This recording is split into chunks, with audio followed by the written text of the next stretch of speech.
ফুল কেন লাল হয় সে কি বলা যায়, ভালোবাসি সেই কথাটা আর নাই বা বললাম।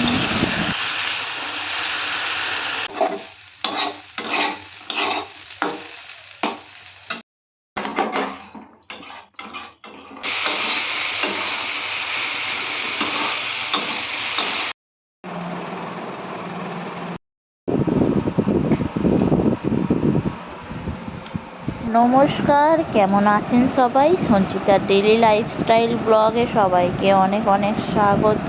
আর আমি সঞ্চিতা চলে এসেছি আপনাদের কাছে একটা ডেইলি লাইফস্টাইল ব্লগ নিয়ে। আর সকাল সকাল দেখতেই পাচ্ছেন কলমি শাক নিয়ে হাজির হয়ে গেছি। কি বন্ধুরা, নিরামিষ দিন হলে খুঁজে পাচ্ছেন না কি রান্না করবেন, কি খাবেন। আর এই গরমে যাই খাই না কেন একদমই ভালো লাগে না, মানে সবজি তরকারি খেতে তো একদমই ভালো লাগে না। আর আজকে আমি নিরামিষ দিনে বানিয়ে ফেলবো এখানে পটলের ঝাল, সাথে একটু দিয়ে দেবো পোস্ত। আর এখানে রয়েছে কলমি শাক, তো কলমি শাক ভাজা হবে। ঠাকুমা এখানে পটলগুলোকে দেখতেই পাচ্ছেন কেটে দু টুকরো করে দিচ্ছে। আর দেখতেই পাচ্ছেন কতগুলো আলু রাখা আছে, তো আলুগুলোকে সরু সরু করে কেটে ভাজা হবে আলু। আর এখানে আমি ততক্ষণে ভাতটা বসিয়ে দিচ্ছি।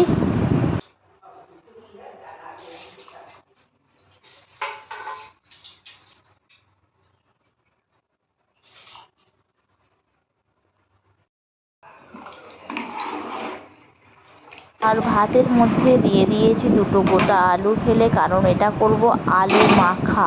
আর আলু মাখা খেতে বেশ দারুণ লাগে। আর আজকে যেহেতু নিরামিষ, তো নিরামিষ দিনে এই যে দেখতে পাচ্ছেন মুগের ডাল, তো মুগের ডাল একটু নিয়ে নেব, হবে আমাদের মুগের ডাল। আর মুগের ডালটা আগে থেকেই ভাজা আছে।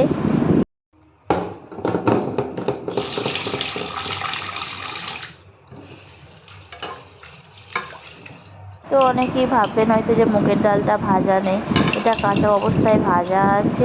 আর এটাকে ভালোভাবে ধুয়ে নিলাম, ধুয়ে এটাকে সিদ্ধ করতে চাপিয়ে দেব।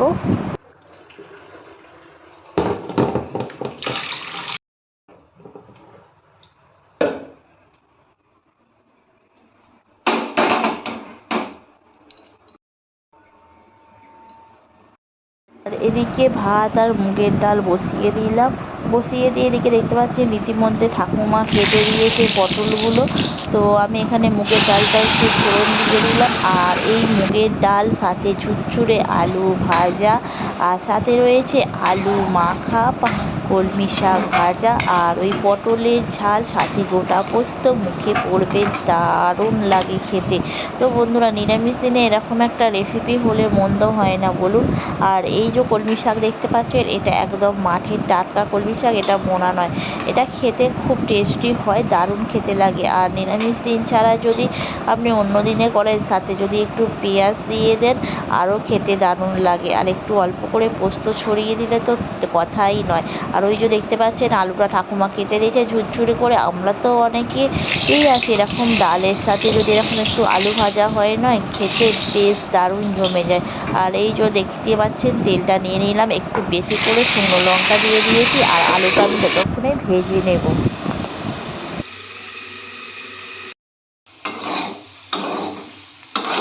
আর এই আলু ভাজাটা খেতে অনেকেই পছন্দ করেন, আবার অনেকে হয়তো করেন না। এমন কেউ নেই যে আলু ভাজা খেতে পছন্দ করেন না। আর ডালের সাথে যদি এরকম একটু গরম গরম আলু ভাজা হয়, তাহলে তো আর কোনো কথাই হবে না। তো আলু ভাজাটা হয়ে গেল। আর এখানে দেখতে পাচ্ছেন একটু আলু মাখছি, সাথে একটু লঙ্কা ভাজা দিয়ে। আর এখানে আলু ভাজাটা তুলে নিয়েছি। আর এই যে দেখতে পাচ্ছেন কলমি শাক, তো কলমি শাকটা একটু ভাপিয়ে নিয়েছিলাম, ওটাও একটু ভেজে নিচ্ছি। যদিও নিরামিষ দিন, তো পেঁয়াজ তো দিতে পারছি না, সাথে যদি একটু পোস্ত দেন ভালোই লাগে। আমি আর পোস্ত দিলাম না গরমেতে, কারণ যেহেতু পটলটাতে আমি একটু গোটা পোস্ত ছড়িয়ে দেবো, তার জন্য দিলাম না। কারণ একই জিনিস সব, মানে একটা জিনিস সবেতে দিলে অতটা খেতে ভালো লাগে না, সেই জন্য এটাই এমনিই ছাড়া করলাম। আর এখানে দেখতে পাচ্ছেন এখানে আমার হয়ে গেছে শাক ভাজাটা, আর আলু ভাজাটা রেডি হয়ে গেছে। তো পটলগুলোকে নুন মাখিয়ে রেখেছিলাম, আর একটু হলুদ মাখিয়ে নিলাম। তো এবার এটাকে তেলের মধ্যে ছেড়ে দেবো। আর আজকের পটলটা যেহেতু মানে প্রচণ্ড গরম পড়েছে, আগের দিন আনা হয়েছিল একটু পটলটা, দেখতেই পাচ্ছেন মানে শুকনো শুকনো ভাব হয়েছে। বেশ আরও যদি টাটকা পটল হতো, একদম ক্ষেত থেকে তুলে আনা টাটকা পটল হলে মানে জাস্ট খেতে অসাধারণ হতো। আগের দিন পটলের একটা ঝাল বানিয়েছিলাম, সেটা মানে খুব সুন্দর, আরও বড় বড় ছিল পটলগুলো আর টাটকা ছিল, এত সুন্দর খেতে হয়েছিল। আর এরকম যদি পটল থাকে, একটু হালকা দানা দানা থাকে আর দানাটা মুখের মধ্যে পড়ে, এটা তো পুরো দেখতেই পাচ্ছেন একদম চুষে গেছে। পটলটা অতটা ভালো টেস্টি হবে না আমি জানি, কারণ পটলের চেহারা দেখলেই মানে যদি সবজি ভালো হয় তাহলে তো মানে সবজির যে রান্নাটা সেটাও ভালো হয়, আর যদি সবজি অতটা টাটকা না হয় সেটা রান্নাটা অতটা ভালো হয় না, আমি তো এটা মনে করি।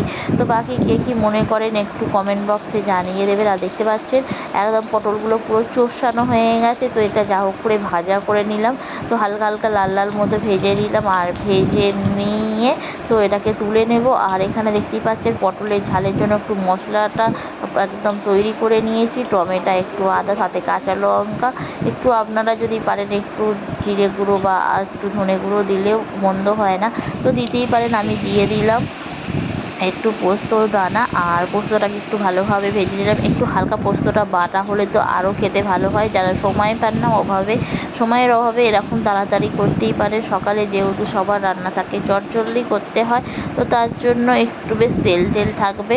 আর এই যে দেখতে পাচ্ছেন পটলটা ঢেলে দিলাম। আগেই থেকেই বললাম যে পটলটা অতটা ভালো ছিল না, তার জন্য খুব একটা ভালো হয়নি আমার তো মনে হচ্ছে, কারণ আমি প্রথম থেকেই পটলটা দেখেই বলেছি যে পটলটার জন্য ভালো হবে না।